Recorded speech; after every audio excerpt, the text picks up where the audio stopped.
서울 강서구청장 보궐선거 참패 이후에 긴급 의원총회를 통해 재신임을 받은 국민의힘 김기현 대표, 본격적인 당 쇄신 작업에 들어갔습니다. 관련 내용들 오늘 국민의힘 이용호 의원과 자세하게 짚어보겠습니다. 어서 오십시오. 네, 안녕하세요. 네. 의원님, 먼저 당이 지금 굉장히 분주하게 돌아가는 모습인데 먼저 어제 의총 상황부터 짚어보겠습니다. 이번 보궐선거 패배의 책임과 향후 당 쇄신 방향을 놓고 그야말로 격론이 벌어졌다고 하던데 어제 의총 분위기 어땠습니까? 어제 분위기는 정말로 의원들이 강서 보궐선거의 패배 원인이 과연 뭐냐. 네.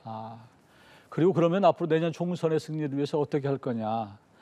뿐만 아니라 평소 때 당 운영에 대해서 본인이 가지고 있었던 여러 가지 생각들, 심지어 울분들 뭐 이런 것들을 여과 없이 거침없이 쏟아내는 그런 장이 됐습니다. 네.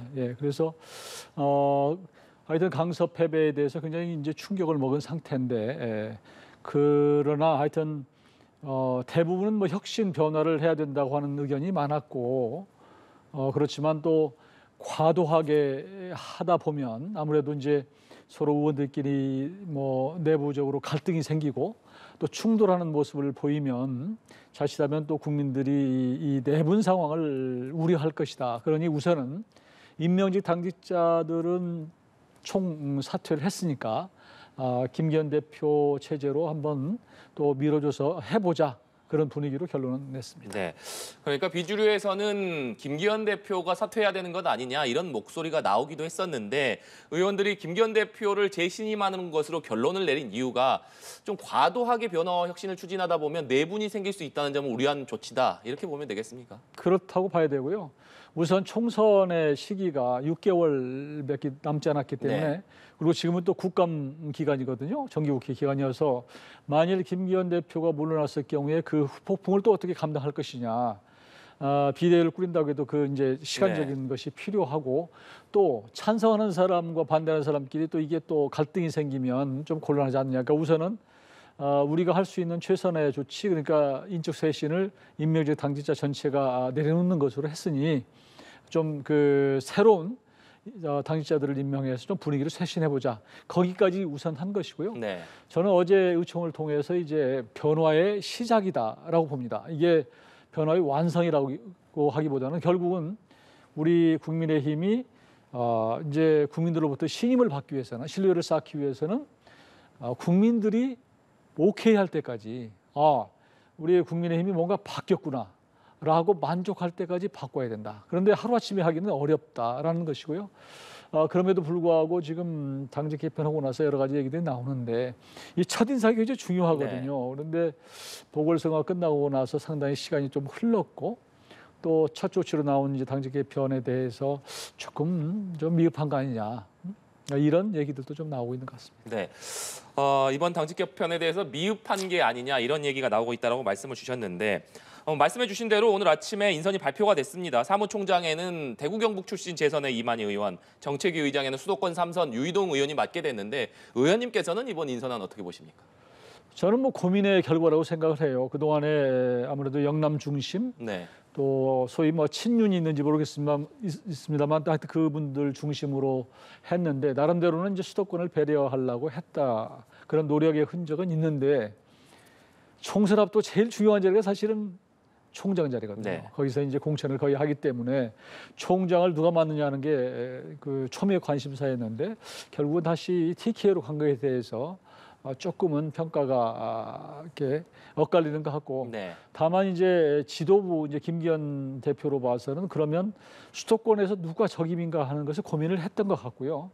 그러나 알다시피 수도권의 그 인적 풀이 자원이 좀 적어요. 네. 그러다 보니까 그러면 아무래도 소통이 원활하고 또 그동안의 여러 가지에서 능력도 검증이 되고 한 이만희 의원을 차선으로 선택한 것이 아닌가 이렇게 봅니다. 네. 김기현 대표는 어제 의총에서 자리에 연연하지 않는다 이렇게 얘기를 하면서 총선에 패배하면 정계 은퇴로 책임을 지겠다 이렇게 얘기를 한 걸로 알고 있습니다. 어떤 의미라고 들으셨습니까? 본인의 어떤 각오라고 그럴까요? 그러니까 정치인으로서 정치 생명을 걸고 한다 네. 이렇게 한다는 것이 가장 최고의 어떤 다짐이기 때문에 그런 차원에서 내가 내년 총선에 만약 우리 당이 패배하게 되면 정계 은퇴를 하겠다. 정치를 그만두겠다 이렇게 얘기를 한 것이고요. 그것은 본인의 이제 의지의 표명이다. 저는 그렇게 봅니다. 네, 본인이 강한 의사 표명을 보였고 또 여러 가지를 고려한 당직 인선안은 오늘 발표를 했습니다만 민주당에서는 이번 개편에 대해서 아주 혹평을 내놨더라고요. 용산 출장소답게 꼬리 자르기 쇼다 이렇게 혹평했던데 이 부분은 어떻게 보십니까? 민주당이 어떤 우리가 당직 개편했어도 먼저 호평하기는 어려울 거예요. 네. 언제든지 우리 당에 대해서 비판하는 입장이기 때문에 그렇지만 사실 민주당도 지금 뭐 남의 당 비판할 때가 아니다. 저는 이재명 대표의 리스크는 여전히 남아있는 상태고 이제 끝내고 다시 지금 돌아오겠다는 거 아니에요? 네. 들어오고 나서 지금 민주당 내가 복잡하거든요. 거기도 지금 뭐 친명 비명 간의 여러 가지 갈등 문제가 잠시 이 구속영장 기각으로 잠복해 있긴 하지만 언제 분출할지 모른다. 그래서 우리 민주당 쪽에 우리 당도 걱정이지만 사실은 민주당 스스로 좀 걱정하는 게 우선이다 이렇게 봅니다. 네. 김기현 대표가 당직 인선안 발표와 더불어서 오늘 아침 최고위에서 당정대 관계에 있어 민심을 전달하는 당의 주도적 역할을 강화하겠다 이렇게 강조를 했습니다. 당의 주도적 역할을 앞으로 강화하겠다는 김기현 대표의 다짐 어떻게 들으셨습니까? 본인이 이제 심기일전해서 그동안에 해오던 것처럼 너무 대통령실의 기류만 살피고 눈치만 살피는 것 가지고는 국민의 어떤 신뢰를 얻기가 어렵다. 이번 강서 보궐선거의 민심도 결과적으로 나타난 것도 이제 그런 이유가 있다 이렇게 보는 것이거든요. 그래서 그렇다고 해서 당이 뭐 우위가 되는 것이 아니라 당은 그 행정부, 정부와 국민 사이에 그 가교 역할을 하는 것이거든요. 그러니까 당은 국민 속에 있는 것이기 때문에 국민의 민심을 가장 먼저 접촉하는 그런 입장이어서 거기를 생생한 목소리를 대통령실에 좀 전하는 더 적극적으로 전하는 역할을 하겠다. 네. 그런 의미죠. 네. 그렇다면 결국 당정 관계를 좀 변화시켜 보겠다라는 김기현 대표의 좀 의지가 반영됐다 이렇게 봐야 될 텐데 말씀해 주신 대로 그렇다면 앞으로의 당정 관계 어떻게 나가는 방향이 바람직하다라고 보십니까? 저는 이게 그 집권 여당의 딜레마인데요. 전 정권도 그렇고 역대 정권도 항상 그랬는데 이게 엇박자를 내면 또 국민들이 굉장히 싫어합니다. 이게 당정 간에 혼선이 오면 안 된다. 그러니 당정 간에 일체가 돼야 된다. 늘 정책을 같이 협의해서 어떤 게 결정되면 그 서로 한 몸처럼 움직여서 좀 나가야 된다는 게 이제 대부분 그동안에 어떤 이제 공식같이 돼 있는데요. 여기서 조금 부족한 게 뭐냐면 이 당정 간의 어떤 정책을 추진할 때 충분히 물밑 작업을 해서 국민들의 목소리를 미리 다 반영해서 좀 부작용이 없도록 세심한 정책을 밀고 나가야 되겠다. 그러니까 어떤 주도적으로 정부가 어떤 정책을 발표하기 전에 당과도 상의도 하고 또 당은 또 국민의 의견을 반영을 해서 처음부터 좀 완성된 것을 가지고 하는 역할이 필요하다. 그런 차원에서 국민의 목소리가 우리 국민의 당을 통해서 좀 적극적으로 반영되는 그런 시스템이 앞으로 더 좀 보완되는 게 좋겠다는 생각입니다. 네, 당을 통해서 민심이 대통령실이라든지 정부에 좀 더 잘 반영될 수 있는 시스템을 만들어야 된다. 이런 점을 강조해 주셨습니다. 김기현 대표 오늘 또 인재 영입이라든가 혁신위에 대해서도 아침에 방향을 밝혔는데 혁신위 같은 경우에는 중도 무당층 민심을 끌어오기 위해서 혁신기구를 출범시키겠다. 그리고 모든 분야를 혁신하도록 권한을 주겠다. 이런 얘기를 했습니다. 당장 민주당 사례에서 볼 수 있듯이 뭐 김은경 혁신위원장 사례가 있었습니다만 혁신위원장이 누가 될 것이냐 이 부분부터 관심이 쏠릴 것 같아요. 어떻게 보십니까? 저는 지금 우리 당이 상당히 위기 상황인 것은 사실이고요. 또 김기현 대표도 마음이 급할 거예요. 이 상황을 빨리 수습을 해서 이게 국면 전환을 해야 되겠다. 그래서 좀 이게 전화위복을 시켜 나가는 게 필요하다고 생각하는 마음, 급한 마음이 한편으로 있을 거라고 생각하는데 저는 혁신위가 됐던 총선 기획단이 됐던 인재 영입이 됐던 좀 천천히 서둘렀으면 좋겠다. 그래서 우선은 당 내를 어저께 의총을 통해서 했지만 여전히 당 내에 그걸 다 수긍하지 못한 않는 사람들이 있거든요. 그분들과 좀 대화도 좀 더 나누고 그래서 당을 조금 더 단일화하게 좀 그 서로 화합할 수 있게 만들어 놓고 그 다음에 이제 뭐 인재 영입 같은 경우에도 보세요. 지금 한참 국정감사하고 있는데 인재 영입이라고 하는 것은 총선 때는 이게 누군가 어디에 출마시키려고 영입하는 거 아니에요. 네. 그럼 그 자리에서 열심히 뛰는 사람이 있단 말이에요. 의원일 수도 있고 아닐 수도 있고. 그런데 그러면 당내 분란이 생길 수밖에 없다. 그러니까 우선은 충분히 이 총선 기획단을 통해서 어떤 총선으로 가는 길에 어떤 로드맵을 만들고 공천의 기준을 만든 다음에 그 다음에 좀 빈자리를 만든 다음에 그 다음에 좋은 사람을 끌어와야지 다 지금 당협위원장들이 있는 상태에서 좋은 사람이라고 누가 보증을 합니까? 네. 지나고 나면 그러니까 그런 것은 천천히 해야 되겠다라는 생각이고요. 저는 혁신도 마찬가지입니다. 혁신도 서두를 일은 아니다. 그러니까 이게 점수를 따려면 물론 첫인상이 굉장히 중요한데 그러면 처음부터 패배하고 나서 그냥 확실한 정말로 모습을 화끈하게 보여줘야 되는데 그것도 벌써 약간은 실기한 측면이 네. 있고 당직 개편을 해서 이제 차근차근 우리가 화합해서 차분하게 좀 변화돼야 되겠다 이런 그런 쪽으로 이제 기조를 잡았기 때문에 너무 서두르지 않았으면 좋겠다. 저는 네. 그 생각입니다.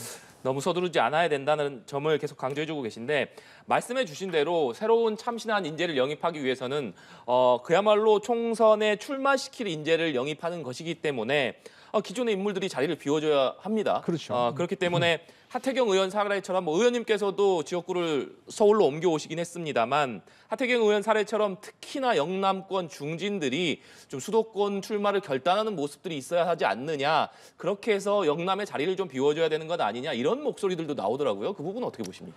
그런 목소리도 당연히 있죠. 네.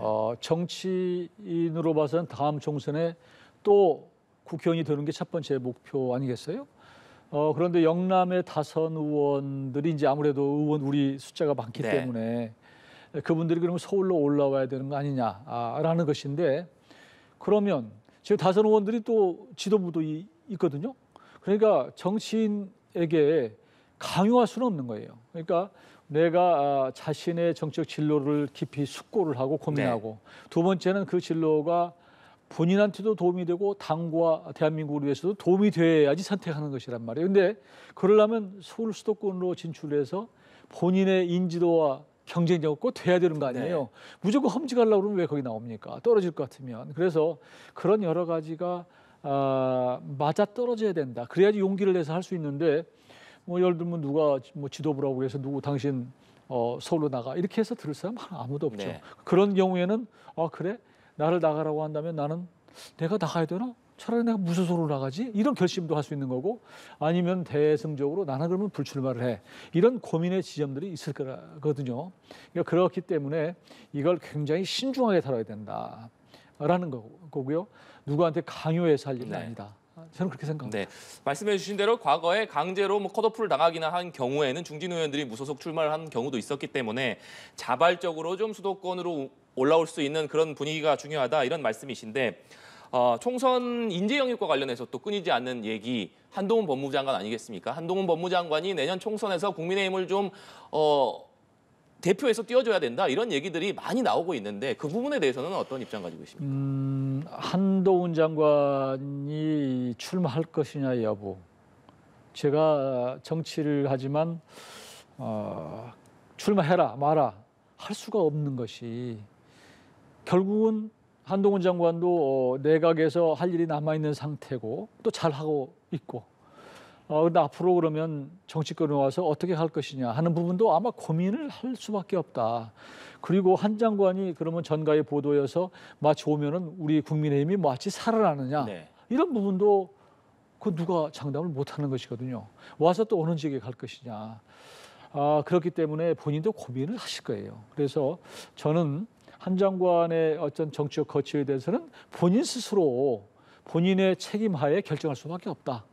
그리고 누가 오라 마라 이건 정치권에서 누가 권유한다고 해서 될 일은 아니다. 저는 그렇게 봅니다. 네, 결국에는 한동훈 장관의 결단에 달린 문제다 이런 말씀 주셨습니다. 마지막으로 강서구청장 보궐선거 패배 이후에 안철수 의원과 이준석 전 대표의 공방이 계속해서 이어지고 있습니다. 사실 이게 며칠 만에 끝나지 않겠느냐 뭐 이런 관측도 나왔는데 오늘 뭐 두 분이 서로 국회 기자회견장에서 기자회견을 하면서 공방까지 벌이는 이런 모습을 보이고 있던데 이 부분은 어떻게 보고 계십니까?